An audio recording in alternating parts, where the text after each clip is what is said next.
The sound of laughter and clinking glasses filled the air, the kind of warmth you only hear at weddings when everyone believes they're witnessing something pure and unbreakable. My white dress shimmered under the chandeliers. I thought it would be the happiest day of my life, the one moment I could finally give my mother peace, show her that all her years of suffering hadn't been in vain. And then it happened. A crack louder than the music tore across the hall. My father's hand struck my mother's face so hard her head snapped sideways. The bouquet slipped from my hands before I even realized I'd let go. His voice, sharp, venomous, echoed off the walls. "You useless woman!" Guests gasped. Chairs screeched against the marble floor as people shifted uncomfortably, but no one dared move.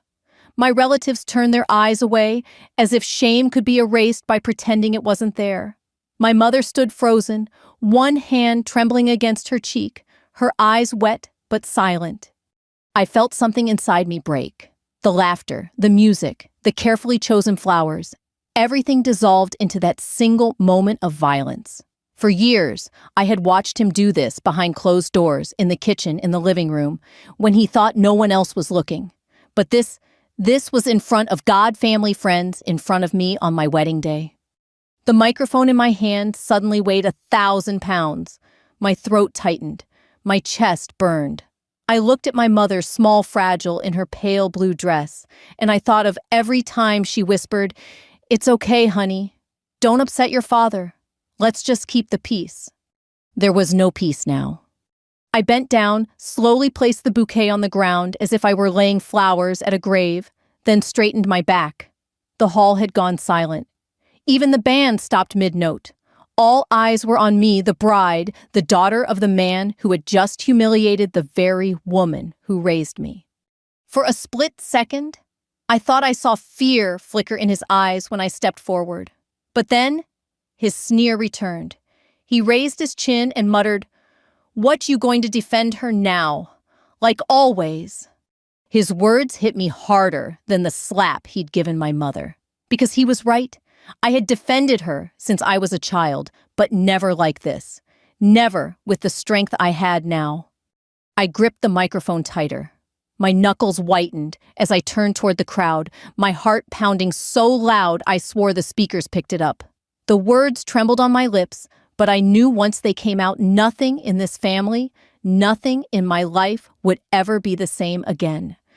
The story of how we reached this moment, of how violence and humiliation carved me into the woman standing here, wasn't born in a single night. It was built from years of shadows, whispers, and wounds that only we, my mother and I, carried. This right here was the breaking point. But to understand it, you need to see where it all began. I was born into a house that looked perfect from the outside. Neatly trimmed hedges, a flag on the porch, neighbors who waved as my father mowed the lawn on Saturdays. From the sidewalk, you'd think we were the picture of American normalcy. But step inside, and the air changed. It was thicker, heavier, like even the walls knew better than to breathe too loudly. My earliest memories are not of lullabies or bedtime stories, but of silence, thick, choking silence that followed the sound of my father's voice when it turned sharp. I can still remember the echo of his boots against the hardwood floor when he came home angry. My mother would stiffen. I would clutch the edge of my blanket. And my little brother, he never seemed to notice. He'd laugh, run to greet him, climb into his arms.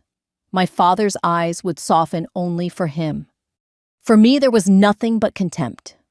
"You're too slow, too weak. Why can't you be more like your brother?" He'd sneer when I tried to help carry groceries or set the table. My small hands would tremble as I reached for plates, terrified of dropping one. I can still hear the crash of porcelain shattering on the kitchen floor the day I slipped. He didn't even look at me when he called me worthless. My mother tried to shield me, to pull me behind her, but his fury simply shifted toward her. Always defending her? No wonder she's soft. You're teaching her to be useless like you. And then the sound, that hollow, sickening crack, his hand against her cheek. I was 6 years old the first time I saw it. Too young to understand why she didn't fight back, too young to understand why he turned his back on me, yet carried my brother high on his shoulders like a prince. but I was old enough to feel it sink into me, the knowledge that in his eyes, I was nothing. Nights were the worst. I'd lie awake listening, the muffled arguments, the sobs she tried to hide in her pillow. Sometimes she'd creep into my room afterward, sit on the edge of my bed and smooth my hair. Her hand trembled as she whispered, "Don't hate him, honey. He works hard. He's under stress. He loves us in his way." But I didn't believe it.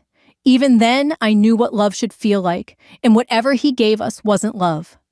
My brother, though, he basked in it. Dad took him fishing, bought him baseball gloves, cheered at his games.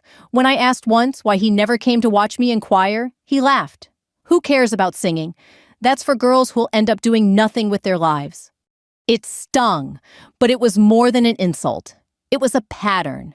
He gave my brother everything: attention gifts, freedom.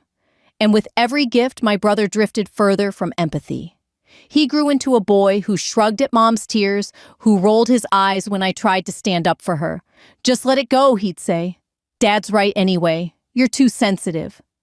There was no escape inside that house. The walls echoed with his voice, and the silence afterward was worse. I learned early to swallow my words, to shrink, to take up as little space as possible.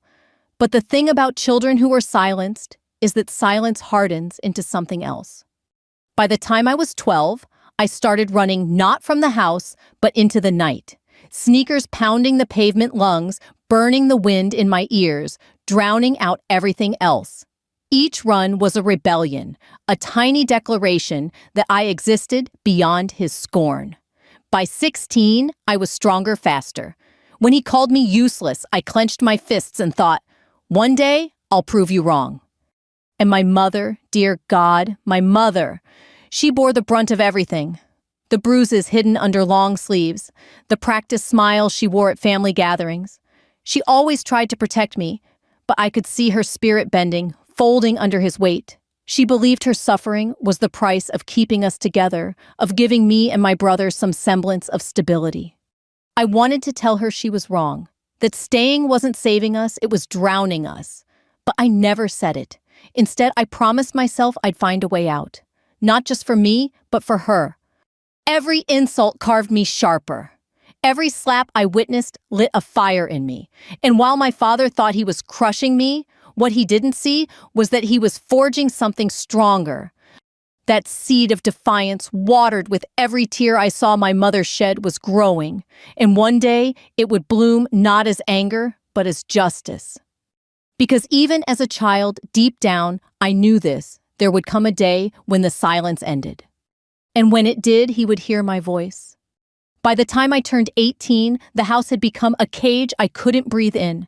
My father's voice seemed to seep into every corner, every crack in the walls. Even when he wasn't home, his presence lingered like a storm cloud ready to burst. I would look at my mother's face across the dinner table, thin, pale, her smile trembling at the edges, and wonder how much longer she could survive like this. My brother didn't notice, or maybe he didn't care. By then, he had already learned to mimic my father's smirk, to shrug at cruelty as if it were natural. When Dad praised him, his chest puffed out with pride. When Dad mocked me, he laughed along, eager for approval. There were moments I hated him more than I hated my father, because at least my father's cruelty was consistent. My brother had a choice. It was one night after another screaming match that ended with my mother curled up on the couch clutching her ribs that I made my decision. I walked into my room, shut the door, and pulled out the pamphlet I had hidden under my mattress. United States Army Recruiting Station. I had picked it up months earlier pretending it was for a school project, but I had read it cover to cover over and over again. The Army was everything my father said I couldn't be: strong, disciplined, respected.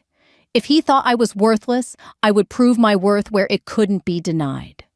I remember the way my heart pounded when I told my mother. She sat at the edge of my bed, twisting her hands together. "Are you sure, honey?" she whispered. Her eyes flickered with pride and fear all at once. "It's dangerous. It's hard." I know, I told her, but I have to.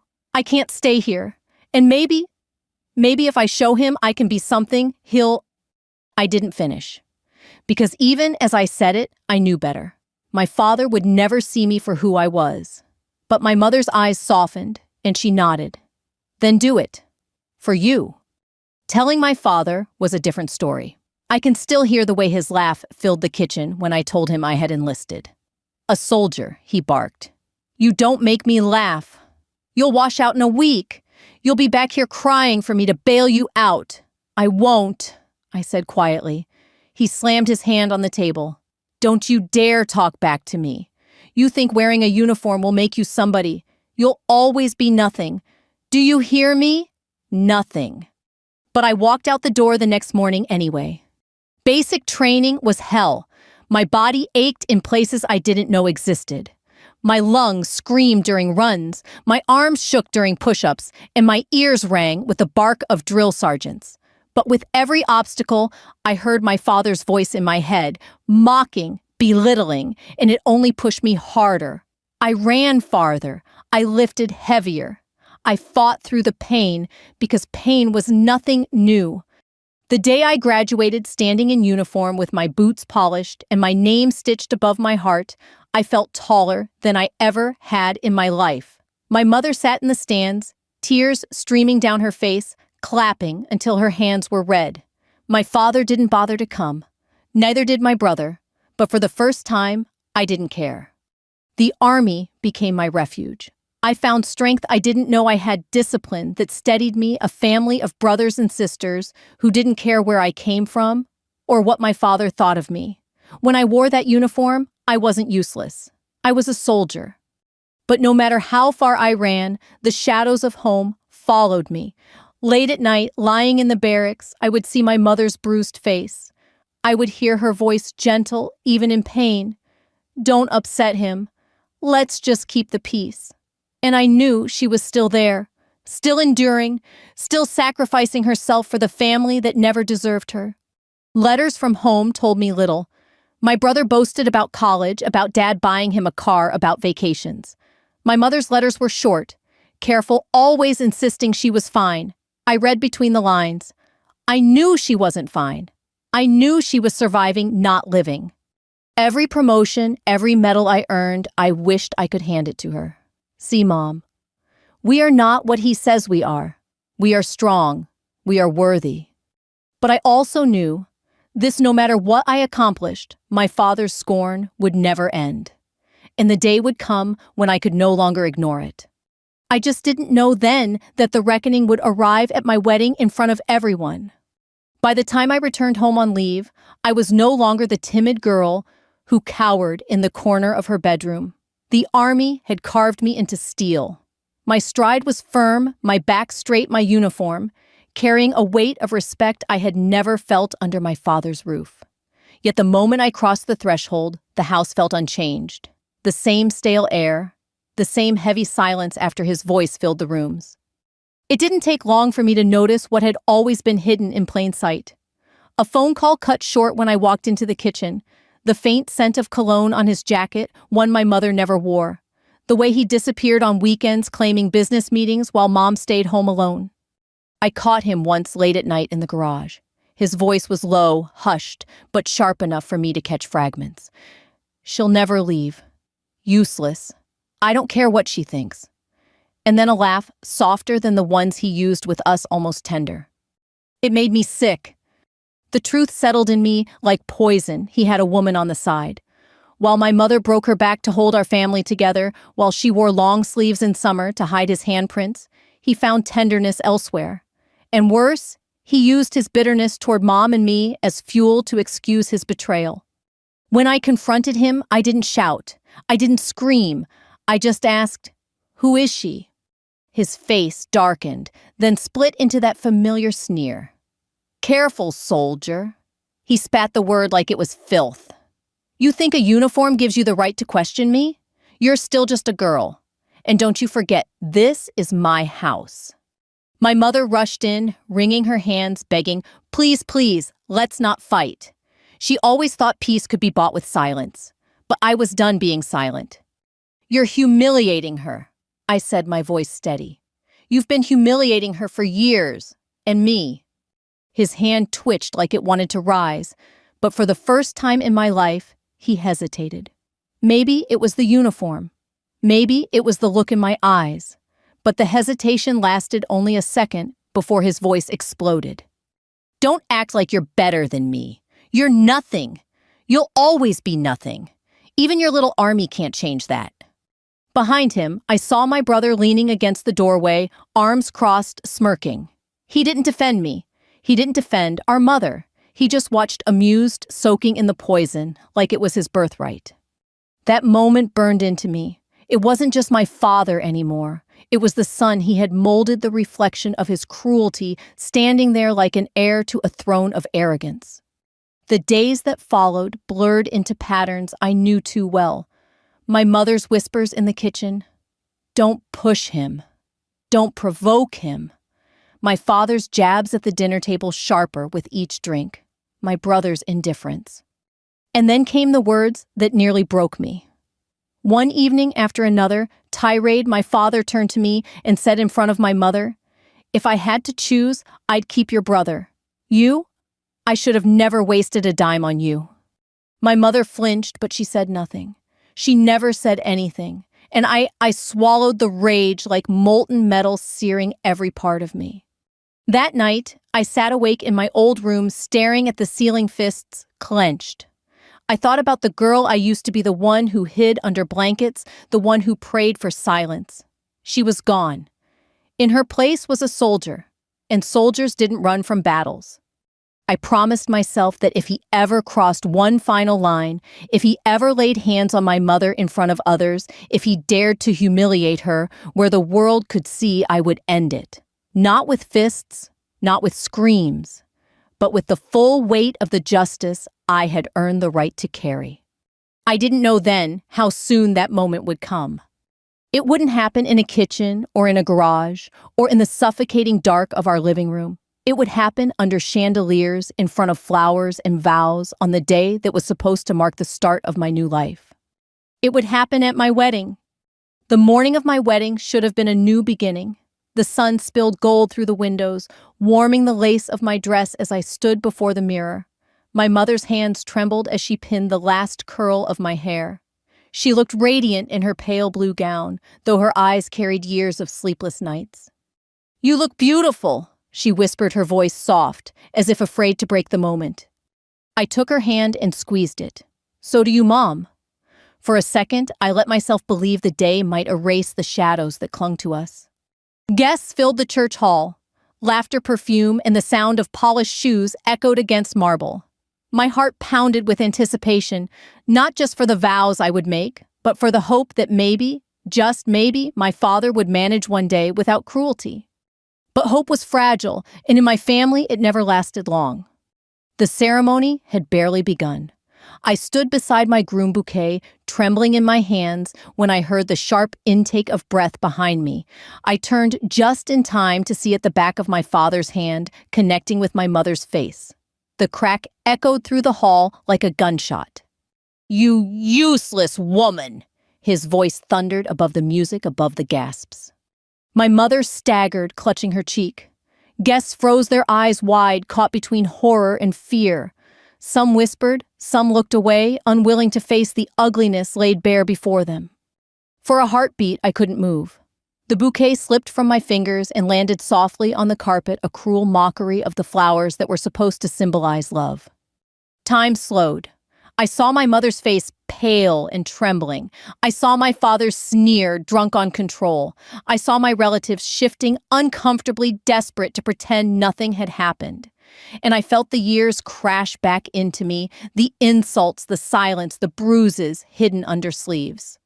This was it, the moment I had promised myself I would never let pass again. My chest rose with a breath that felt like it carried my entire life. I stepped forward, each heel striking the floor like a drumbeat. The microphone at the altar weighted its black metal gleaming under the light. I reached for it, and the hall seemed to hold its breath. "Stop the wedding," I said, my voice steady, louder than I thought possible. The guests stirred confusion, rippling through the crowd. My father's sneer faltered just for a second. I turned toward him, the weight of years pressing against my words. The bride's father is under arrest. Gasps rippled across the room. Cameras flashed. My father's face drained of color, his jaw tight, his fists clenched but frozen in place. He wasn't the king of the house anymore. Not here. Not now. Behind me, I heard murmurs. My groom's shocked whisper, the whispers of relatives who had looked away for so long. But I didn't flinch. My eyes locked on him, steady, unblinking. For once he had no words. For once the silence was his. And though the hall erupted in chaos, guests' rising whispers colliding with gasps, I felt only one thing, a fire in my chest that burned with justice, long overdue. This was no longer just my wedding. It was the battlefield I had been training for my entire life. The silence that followed my words was almost holy. For years his voice had been the thunder in our house, the one that silenced dinner tables, shattered laughter, and turned joy into ashes. Now in front of everyone, he was the one stunned into stillness. My father's lips curled, searching for the same old weapon mockery. Arrest. Don't be ridiculous. This is a wedding, not one of your little soldier games.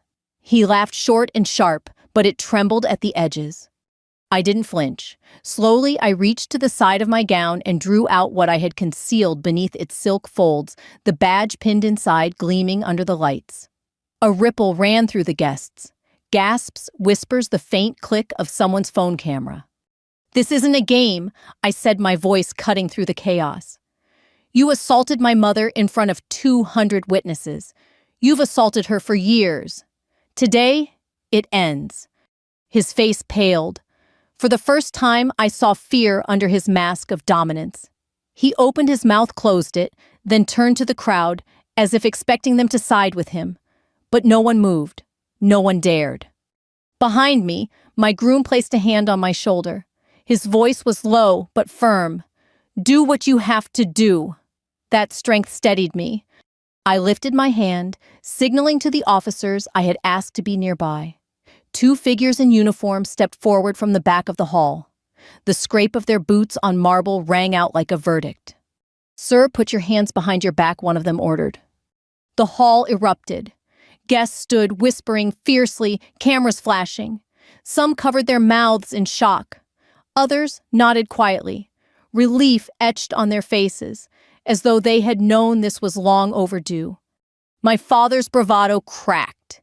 He raised his hands, but his voice spat venom. You ungrateful brat. After everything I gave you, after everything you took, I interrupted, steady, unyielding. My voice shook, not with fear, but with years of rage honed into resolve. You took her dignity. You tried to take mine. Not anymore. The officers closed in metal cuffs glinting in the light. My father jerked back, but there was nowhere to go. The guests blocked every path, their stares heavy, judgmental. For once, the weight of the room wasn't against me. It was against him. When the cuffs clicked around his wrists, my mother gasped softly. Her hand rose to her lips, tears spilling down her cheeks. She had lived decades waiting for someone to protect her, to shield her. And now it was her daughter. As the officers led him forward, he turned his head, his eyes burning holes through me. But beneath the fire, there was something else, something I had never seen before. Fear. Dad! I said, my voice firm, but quiet enough for only him and those closest to hear. The little girl you called useless grew up, and she learned justice. His face crumpled as they pulled him past rows of guests, past family who had chosen silence for too long. The doors opened, light flooding in, and then he was gone. The hall sat in stunned silence. My bouquet lay where I had dropped it, petals scattered across the aisle like remnants of an old life. My mother's sobs filled the void, not of pain this time, but of release. I crossed the floor to her, wrapped her trembling frame in my arms. She whispered against my shoulder, "You did it, honey. You really did it." I held her tighter. For the first time, I felt her weight lift, as though years of chains had broken in a single moment. Behind us, the guests began to murmur, voices rising again, but different now. Less of shock, more of awe. They hadn't come for a story like this, but they had witnessed one they would never forget. And me, I stood taller than I ever had. Not as a bride, not as a daughter, but as a soldier who had chosen justice over silence. The ceremony paused, but the day was far from ruined. In fact, as I stood there holding my mother in my arms, I realized it had transformed into something far more powerful than I could have imagined. This wasn't just about a wedding anymore. It was about breaking a cycle that had poisoned our lives for decades. The guests, still stunned, slowly began to sit again. My groom walked to my side, his eyes steady, unwavering. He didn't look at me with pity, but with pride. He saw not just the woman in a gown, but the soldier who had fought battles both seen and unseen. He nodded once silently, asking me if I was ready to continue. And I was. I released my mother, gently brushing away her tears with my thumb. "Mom," I whispered, "you never have to hide again. Not from him, not from anyone." Her hand lingered on my cheek, soft and trembling, but her smile was stronger than I had seen in years. I stepped back to the microphone, the same one I had used to declare my father's arrest. The hall was quiet, expectant. My voice, though shaken with emotion, carried clear. Some of you came here today expecting vows and promises. You've witnessed something else first, a reckoning. For years, my father's hand ruled this family through fear. Today, that ended. Today, my mother's dignity is restored. And today, I marry not only the man I love, but also the future I choose, a future built on respect, not fear. A murmur of agreement rippled through the crowd. Some clapped softly, others bowed their heads, ashamed they had once looked away from what they suspected. But no one dared to defend him now. The minister cleared his throat, his eyes damp. "Shall we continue?" I looked at my groom, at the man who had stood by me through training, through deployments, through the silence of letters sent home. I nodded. "Yes, let's continue." And so we did. We exchanged vows, hands clasped tight, the words heavier with meaning than any I'd ever imagined. When he promised to honor and protect me, I knew he understood exactly what that meant. When I promised to stand by him, it wasn't just as a wife, but as an equal, a partner, a fellow soldier in life's battles. The applause that followed was different from the shocked gasps earlier. It was warm, genuine, a chorus of relief that love had survived the storm. My mother sat in the front row, shoulders squared, no longer shrinking into herself. For the first time, she looked free. Later, as we walked down the aisle, petals still scattered from the bouquet I had dropped, I thought about the little girl I used to be, the one who lay awake at night listening to muffled sobs and slammed doors. I thought about the soldier I became, forged in pain but strengthened by choice. And I realized that this story, our story, wasn't just about revenge. It was about reclaiming honor, about proving that silence can end, and when it does, justice can speak louder than fear. At the reception, guests approached me, some hesitantly, others with firm handshakes. "You were brave," one aunt whispered. "I wish I'd had your courage years ago," a cousin muttered. "I always suspected, but I never knew what to say." Their words didn't absolve them, but they showed me something: people want to believe in strength. They want to witness someone stand tall when they could have bowed. As the night wore on, music returned, laughter grew, and the hall no longer echoed with cruelty. It echoed with hope. My father was gone, and in his place stood a legacy, rewritten not by him, but by me, by my mother, by the choice to resist. I know there are others like me, children who grew up in houses that looked perfect on the outside but rotted on the inside. If you're listening, if you've ever felt small under the weight of someone else's cruelty, remember this: silence is not the end. You are not what they call you. You are not the weakness they project onto you. You can rise. You can reclaim your name, your dignity, your honor. And when you do, the world will finally see you not as broken, but as unshakable. So if this story touched you, if it reminded you of your own strength or of someone you love who needs to hear it, share it. Subscribe not just to follow more stories, but to stand together in a community that believes in honor, in dignity, in justice. Because no one should ever feel useless in the place they call home. This is not just my story. It's a reminder justice may take time, but when it arrives, it changes everything.